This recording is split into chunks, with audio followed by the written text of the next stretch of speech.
Welcome back to HU16. I'm here with Dr. Bruce McClarty for Bruce Day Tuesday. Great to have you here as always. Thank you, Grace. Good to be here. Now, last week we were talking about ASI and how it was coming up that week. And you were talking to me a little bit before the interview, and you said you loved it so much. What were a few of your highlights from having Tony Dungy here with us? I loved Tony Dungy being here. It was everything I'd hoped it would be. He came over to the house to get a picture made in front of the fireplace for the wall at the president's home of ASI speakers. And when he was leaving, he looked up and he saw the picture of Archie Manning on the wall, who was an ASI speaker about 4 years ago. And I told him, I said, Archie was the biggest sports hero of my life. And when we flew and got him in Oxford and brought him back here, I said, I was so relieved that he was a nice guy, that he was not full of himself, that he cared about other people. He was just a genuinely nice guy. And Tony Dungy said, well, that was my experience too. And so he walks on out the door. And when he walked out the door, I told my wife, I said, and I feel exactly the same way about that man. I've just so admired him from a distance, and it was great to be with him and find out he's genuine, he's kind, he's humble, he's deep. He was just a wonderful presenter. He loved Harding. When he got here, he spent some time with the football team, and he told them, I heard him say on 3 different occasions that night, that he's seen a lot of very close football teams. He's never seen anything like the Harding Bisons. And so he was really touched by that. And so I had some pictures that Jeff Montgomery sent me of Tony Dungy with the Harding football team, and I tweeted that out. I said he spent some time with the Harding football team, and I think they were both impressed with each other. And he quoted that tweet and said, Harding was incredible. And he said, if you've got anybody that's looking for a place to advance their education and grow in their faith, send them to Harding University. And he has something like 850,000 Twitter followers. So it was just a wonderful evening. His question and answer time was so rich, what he had to say to us, the wisdom that comes from his parents and from coaches he's had through the years. There were so many quotable moments that night. Tony Dungy was incredible. I think it's hard not to come to campus and not love being here, loving that community. Everyone that comes to Harding loves being here. And he used Harding. camaraderie twice in public, so that's Dr. perfect. Burks loves it. You know, yes, great. Now, last night you got to go up to Northwest Arkansas for a Harding reception.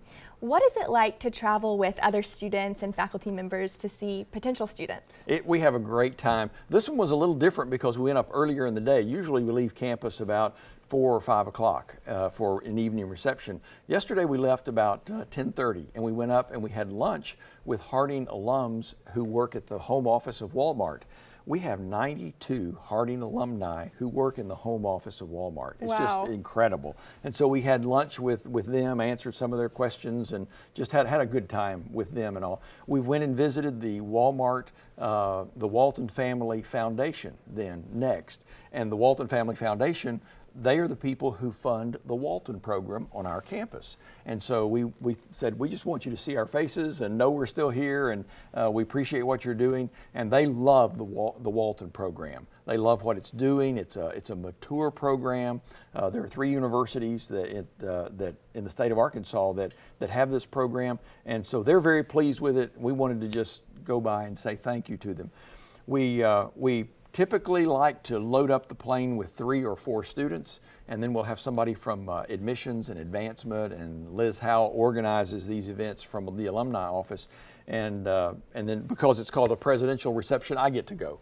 And so when the actual reception happens, this one started at 7 o'clock. People come in, they have supper. We had a meal for them, and then on the back porch of the home where we were, we stood back there. Brian Burks introduces people who's there and what's going on with everybody.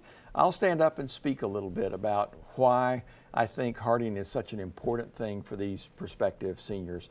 And then but I'm the warm-up act for the students. I always know that, because especially if you're a 17-year-old high school senior, you want to hear that 19 or 20-year-old Harding student. You don't want to hear some 61-year-old university president. And so we turn it over to the students, and the students talk about clubs and international programs and Spring Sing and their teachers and just what they love about it, and its points of contact with those students. We had about 20 students last night. A lot of times we'll have a drawing for a $1,000 scholarship at an event like this. Last night, the Shores, Don and Lois Shores, he's a member of the Board of Trustees, longtime member, they stepped up and they funded a $1,000 scholarship for all 20 people who were there last night. Wow, that's so and amazing. so it was dazzling, and it just makes for a really exciting evening. And so after you know, visiting around for about another hour or so, we get back on the plane, we come home, and we were back in Searcy at 10:30 last night. That's great. It's always great to be able to hear from other students, you know, why they love Harding so much, and it's not hard to love. Well, it looks like you had a very busy week. We're so glad that you took the time to come be with us today. We always love hearing from you. Always a pleasure. Thank you.